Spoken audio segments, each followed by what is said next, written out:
berjumpa dengan Make It Simple Channel. Di channel ini semua yang rumit menjadi gampang dan semua yang berat menjadi ringan. Nah, pada kesempatan ini kita kembali ngobrol tentang flexing. Tetapi flexing yang sekarang itu lebih difokuskan kepada flexing yang dilakukan oleh Gracilis. Gracilis. Ya, sebenarnya flexing yang menjadi senjata makan tuan. Jadi kita lebih fokus kepada flexing yang menjadi senjata makan tuan. Nah, sebelum kita masuk ke senjata makan tuan tadi ya, saya rasa sih semua pasti sudah bisa membacanya di berita-berita seperti apa itu. Tapi kita akan ngobrolnya dengan lebih santai, dengan bahasa yang lebih awam ya, yang sederhana. Yang sederhana. Yang dipahami. Benar, jadi sehingga bisa mudah dipahami. Oke, kita ngobrolin dulu tentang fenomena flexing. Ya. Fenomena flexing itu seperti apa? Jadi yang terjadi saat ini ya. Ya, fenomena flexing yang terjadi saat ini memang sedikit banyak dipengaruhi oleh para afiliator yang sekarang ini sudah ditangkap ya. Mereka melakukan flexing pada saat itu. Jadi fenomenanya itu lebih ke arah situ ya sekarang flexing. Iya betul. Jadi flexing itu ya sekarang ini konotasinya negatif dengan tertangkapnya para afiliator. Karena penggunaannya yang yang memiliki motivasi yang tidak benar tadi. Iya. Jadi flexing sendiri seperti yang kita bahas di episode sebelumnya kan memang netral ya Pak ya? Iya betul. Jadi flexing ya seperti arti kata yang mula-mula ya. Sebenarnya flexing ini digunakan di kalangan sebagai bahasa slang, bahasa gaul di kalangan orang kulit hitam di tahun 90-an untuk menunjukkan keberanian untuk menunjukkan suatu untuk pamer. Memang menunjukkan bahwa dia berani tampil beda lah istilahnya, pamer, menunjukkan skillnya. Itu memang awalnya dari bahasa slang yang netral, tapi setelah itu dia menurut kamus Merriam-Webster ya, itu flexing itu artinya sudah, jadi dia menonjolkan sesuatu yang memamerkan sesuatu secara berlebihan. Jadi tidak saja berlebihan, yang fenomena saat ini justru dengan motivasi yang kurang baik, yang tidak baik. Ya betul. Jadi pada prinsipnya flexing itu kan netral. Jadi netral karena flexing itu ya seperti kita bahas yang lalu, memang itu suatu sifat dasar manusia lah, kira-kira seperti itu. Jadi orang mau pamer, mau menunjukkan sesuatu itu kan manusiawi. Jadi itu belum mempunyai makna negatif ya, itu masih netral. Sebenarnya kalau kita pun pamer itu kan tujuannya ada macam-macam ya, motivasinya tentu saja pasti ada macam-macam. Ada yang sekedar memang pamer tanpa dia ada unsur untuk membohongi atau menipu, pamer biasa. Ada memang yang penyalahgunaan ya, tergantung dari motivasi masing-masing sih. Tapi mungkin juga ada pamer yang membohongi atau menipu tapi tidak bertujuan untuk merugikan orang lain. Betul ya. Fake lah istilahnya kalau itu ya. Bukan menipu sih sebenarnya, kalau dia memalsukan ya. Tapi tujuannya bukan untuk merugikan orang lain, untuk diri sendiri saja. Bisa jadi seperti itu. Nah, kalau flexing itu sekarang kan dilakukan oleh flexing yang netral, kemudian dilakukan oleh influencer, ya kan, dan dilakukan oleh brand ambassador. Betul. Jadi, nah itu perbedaannya seperti apa? Jadi kalau kita bicara mengenai flexing tadi kan memang ya itu netral. Nah, pada saat flexing itu netral, tapi flexing itu kan untuk mempengaruhi orang, menginfluence orang. Nah itu juga bisa digunakan sebagai tool marketing kan. Jadi pada saat digunakan sebagai tool marketing, kita flexing itu kita sebagai influencer. Kita sebenarnya influencer itu melakukan flexing. Atau mungkin sebagai lebih jauh lagi kita sebagai brand ambassador. Ya kita melakukan brand ambassador ya kita harus mempengaruhi orang. Kita melakukan memamerkan lah istilahnya produknya yang terbaru. Atau memamerkan efek dari produk itu. Produk yang betul-betul kualitasnya bagus. Benar. Kemudian kita endorse. kemudian kita promosikan, kita sebagai brand ambassador, itu oke, it's okay. Karena berarti itu flexing as a marketing tool. iya, sebagai marketing tool. Terus kalau dikaitkan dengan yang penyalahgunaan flexing itu sendiri gimana? Ya, tapi di dalam flexing itu kan sebenarnya kan netral tadi ya, bisa digunakan sebagai tool marketing, itu sisi baik, positif lah kira-kira. Benar. Ada sisi yang negatif karena Tapi tunggu dulu Pak. Ya. Itu sisi positif as long as apa yang disampaikan memang benar. Misalnya produk ini memang untuk ini dengan efek samping sama sekali. Kenyataannya dia memang membawa high quality lah.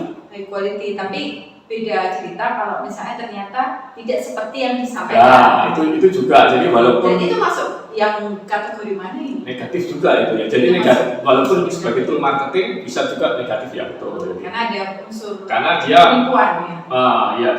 tidak mengatakan yang sebenarnya. Itu bisa. Tapi kalau yang betul-betul negatif itu yang dilakukan oleh para afiliator. Itu flexing yang betul-betul membohongi dan menipu. Karena seperti kita ketahui sekarang misalnya Doni Salmanan, Indra Kents itu, mereka kan menunjukkan bahwa mereka itu kaya, mereka itu punya harta banyak. Mereka punya harta banyak, mereka kaya, itu benar, fakta.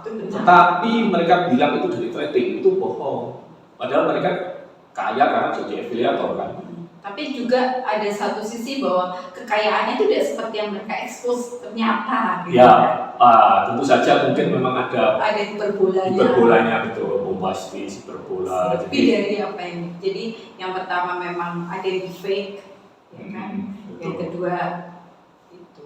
Ya, tapi kita lihat memang unsurnya, misalnya mereka punya mobil mewah, punya rumah mewah, ya punya uang koper-koper misalnya juga tapi yang jahatnya bukan di situ, memang jahatnya karena mereka ngomong itu karena hasil dari trading. Jadi misleading information, ya, jadi informasi yang memang disalah arahkan gitu ya. Betul.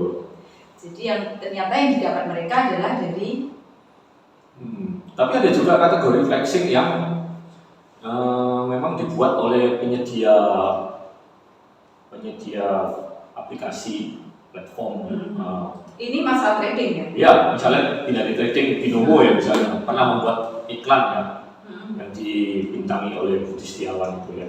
Budi Setiawan kan karakter yang dalam. Ya betul, nama aslinya sih Joshua Putra. Dia bukan seorang trader, dia bukan orang kaya, tapi di situ di iklan itu aktor kan? Ya, dia acting sebagai orang yang kaya karena trading. Dengan quote-nya yang terkenal itu, jadi kalau bisa santai-santai di rumah dapat $1.000 kenapa tidak gitu. Tapi sekarang udah hilang gitu. Jadi mereka just actor ya, jadi mereka just acting untuk melakukan sesuatu. Mereka sebenarnya juga bukan trader, tidak kaya, bahkan Budi Setiawan atau Joshua Putra itu profesi sebenarnya hanya seorang pemusik indie mungkin ya, musik yang belum. Ya kan memang itu sebuah sebuah iklan yang model sekarang yang berbasis storytelling gitu. Ya betul. Jadi dibuat seolah-olah ada karakter dengan nama itu, ya dia sekedar acting memang. Ya betul. Nah, tadi kan sudah dijelaskan sedikit gitu ya background tentang flexing. Nah, kita sekarang masuk ke menu utama. Ya.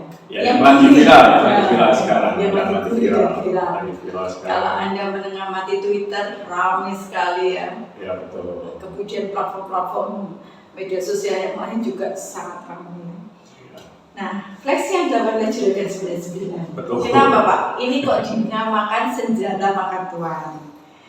Ya, pertama, apa dulu yang diflexingkan sebenarnya? Yang sekarang ini memang yang diflexingkan, dia mengklaim bahwa omsetnya produk mereka, MS Glow, produk mereka itu mencapai 600 miliar per bulan. Itu suatu angka yang luar biasa untuk produk yang baru. Untuk produk baru. Kalau kita bandingkan ya dengan perusahaan-perusahaan yang sudah mapan, yang sudah listing di bursa, yang sudah terbuka lah ya, TPK seperti Marta Tilar, kemudian Mustika Ratu. Mereka omsetnya hanya sekitar 24 sampai 26 miliar per bulan. Nah ini 600, berapa? 30 kali lipat hampir dari omset mereka. Nah, yang menjadi masalah kemudian apa? Jadi ini saja mengundang banyak banyak komentar, banyak sorotan baik itu dari netizen, netizen ya kan bisa itu terutama netizen, dan juga akhir-akhir ini juga staf khusus Bu Sri Mulyani ya, Menteri Keuangan juga ikut komen ya. Kalau 600 miliar artinya kan 7,2 triliun per tahun. Kalau PPN 10% ya harus masuk ke pajak 720 miliar. Wow, lumayan lah pajak. Tapi kan itu sebenarnya omset, bukan ya omset. PPN kan omset, memang dari omset. Oh, dari omset ya. Ya pajak penerimaan nilai. Oh, oke. PPN aja itu belum PPN. Itu masih PPN aja sudah dapat 720 miliar. Wow. Jadi langsung bisa menutup kok ini utang negara. Ya kan langsung menyentil, mencolek itu Ditjen Pajak. Oh, Ditjen Pajak ini loh ada yang itu sudah mau menunjukkan diri, mau mengajukan diri untuk diaudit gitu. Nah, tapi kan kita kalau balik lagi ke belakang dulu ya, sebelum masalah pajak gitu ya, kan comparisonnya tadi ada dengan perusahaan-perusahaan konvensional ya memang ya kan Juragan 99 ini mengklaim bahwa mereka merajai online selling, ya kan. Nah, kalau kita comparing dengan yang sesama perusahaan baru yang update teknologi, karena sebenarnya juga tidak bisa menjadi gambaran dia baru berapa tahun tapi kok sudah seperti itu, karena bisa jadi dengan tool-tool yang terjadi sekarang dia melebihi seniornya. Betul. Jadi sebenarnya itu memang akhirnya kan flexing itu dibantah sendiri oleh istri dari Gilang. Gilang itu juga kan 99, oleh Sandy Purnama itu ya. Oleh istrinya dibilang bahwa itu kan hanya asumsi, bukan pendapatan fix. Oke lah, memang itu bukan pendapatan fix, asumsi ya, betul. Tapi asumsi kan asumsinya didapat dari bahwa mereka mengklaim ada di marketplace ya. Mereka penjualan mereka per bulan itu ada 2 juta penjualan. Kalau produk mereka harganya 50.000 sampai 150.000, dan yang paket itu katanya 300. Yang memang yang diambil sama Gilang itu yang 300.000 kalikan 2 juta sama dengan 600 miliar. Tapi meskipun oke lah itu asumsi, meskipun yang diambil asumsi yang tertinggi misalnya. Kalau kita ambil yang rata-rata pun, misalnya produknya 50.000 sampai 150.000, taruhlah 100.000. 100.000 kalikan 2 juta, 200 miliar. Itu jauh lebih tinggi daripada tadi Martatilar dan Mustika Ratu. Ya, tapi mungkin dengan adanya apa yang terjadi sekarang, online marketing, orang-orang mereka kan juga mengendorse begitu banyak artis. Iya betul. Itu kan dengan posisi membuat posisi marketnya jadi. Ya, kalau kita lihat perusahaan-perusahaan yang sekarang ini itu mirip perusahaan startup lah ya, kira-kira mereka kan ada istilah bakar uang ya, untuk menunjukkan bahwa ada pertumbuhan. 2 juta penjualan itu pertumbuhan yang luar biasa.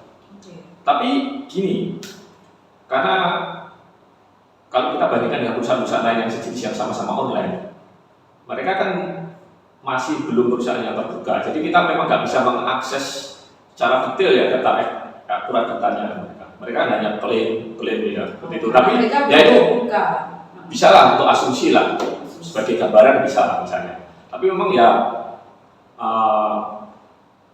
MS Glow ini ya memang ya sekarang ini memang merajai untuk pasaran marketplace untuk produk yang sejenis itu skincare itu. MS Glow. Memang mungkin namanya banyak gitu, tapi kan apakah benar-benar karena kan kalau tidak salah ini sistem distribusinya mirip MLM kan? Ya betul. Jadi ada reseller, ada distributor, kemudian ada tingkat apalagi gitu saya lupa. Nah, kita kan belum tahu pasti apakah itu memang memang namanya mungkin terdengar santer, terutama setelah Paris Fashion Week gitu ya, diklaim Paris Fashion Week gitu ya. Ya anggaplah Paris Fashion Week.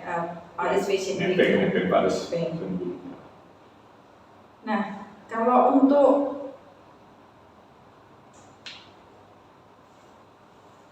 kalau kita lihat, kenapa sampai keluar statement 600 miliar ini? Ya. Karena kan ini kan apa ya? Ya seperti yang kita bahas itu, sebenarnya senjata makan tuan. Betul. Jadi ini flexing yang dilakukan sekarang ini memang senjata makan tuan. Dia ngomong 600 miliar, oke. Meskipun ini mungkin hanya asumsi, tapi kan ini ya memang karena mereka bukan perusahaan terbuka ya. Jadi memang ya bisa jadikan acuan. Oleh Dijen Pajak bisa jadikan acuan. Ya, mereka juga akan lebih fokus untuk menelisik ini dari mana uangnya di besar ini, aliran dananya kan pajaknya sudah dibayar apa belum. Nah, itu kan menjadi suatu senjata makan tuan sebenarnya bagi juragan sendiri. Dia ngomong, harta aku segini, oke. Tapi itu juga mengandung konsekuensi. Tapi sebenarnya kalau kita lihat lebih ke belakang lagi ya, kenapa dia kok sampai melakukan flexing ini? Karena sebelumnya dia melakukan flexing juga. Oke. Yang pesawat itu ya? Iya, dia mengklaim pada saat itu bahwa dia memiliki pesawat jet pribadi ya. Jadi dia istilahnya itu encourage orang lain, kalau mau sukses seperti saya, nothing is impossible lah. Bisa ini, aku punya pesawat ini. Akhirnya menjadi viral. Dipertanyakan loh, dari mana kok bisa beli pesawat jet pribadi? Emang berapa omsetnya? Mungkin seperti itulah pertanyaannya. Akhirnya keluar statement tadi. Oh, memang omsetnya 600 miliar per bulan. Jadi wajar loh bisa beli pesawat jet pribadi gitu loh. Meskipun pada belakangan ini flexing yang pertama itu bahwa dia memiliki pesawat jet pribadi itu akhirnya diluruskan lah sama pengacaranya, sama siapa itu? Arman Hanis kalau nggak salah ya, pengacaranya itu. Dia bilang bahwa ini pesawat itu bukan milik dari Juragan 99, tapi mereka ada kontrak untuk sewa pakai lah dalam berapa periode. Sekarang periodenya sudah selesai, ya pesawatnya nggak ada, nggak tahu, kembalikan ke leasingnya mungkin. Atau bisa jadi sebenarnya bukan flexing loh Pak Juragan 99 itu. Itu adalah salah satu bentuk kerjasama. Jadi dari pesawatnya sendiri untuk sebagai ya kan bisa jadi, tapi kita juga tidak tahu. Tapi apakah memang sekelas Juragan 99 bisa melakukan blunder seperti itu? Ya mungkin memang ada jadi beberapa motivasi ya mereka kenapa flexing pertama pesawat jet pribadi. Apakah memang ada simbiosis mutualisme, artinya mereka saling menguntungkan untuk saling memviralkan ini kan. Juragan juga viral, yang punya leasing pesawat juga viral, jadi sama-sama mengiklankan diri lah dengan gratis lah istilahnya. Ya mungkin itu ya bisa dinamakan flexing yang pertama kali, tapi akhirnya menjadi blunder itu. Oke. Jadi konsekuensi flexing sendiri sebenarnya berarti ada dua ya? Betul, jadi flexing itu benar-benar dilakukan tanpa merugikan orang lain ya. Misalnya kita pamer, harta kita loh banyak, tapi ada konsekuensinya. Nah, kita bahas dulu yang betul-betul ini murni ya. Kalau ini murni, nggak ada unsur merugikan orang lain, tapi ada konsekuensinya. Yang pertama ya seperti tadi, kita langsung sorot oleh Dijen Pajak. Ini kita bilang harta kita segini, ini paling nggak menjadi catatan lah. Yang kedua itu juga konsekuensi kita secara sosial. Kalau kita sudah mengklaim kita punya uang banyak, tentu saja ekspektasi orang dekat, orang-orang di sekitar itu pasti tinggi. Kalau ada saweran-saweran, ada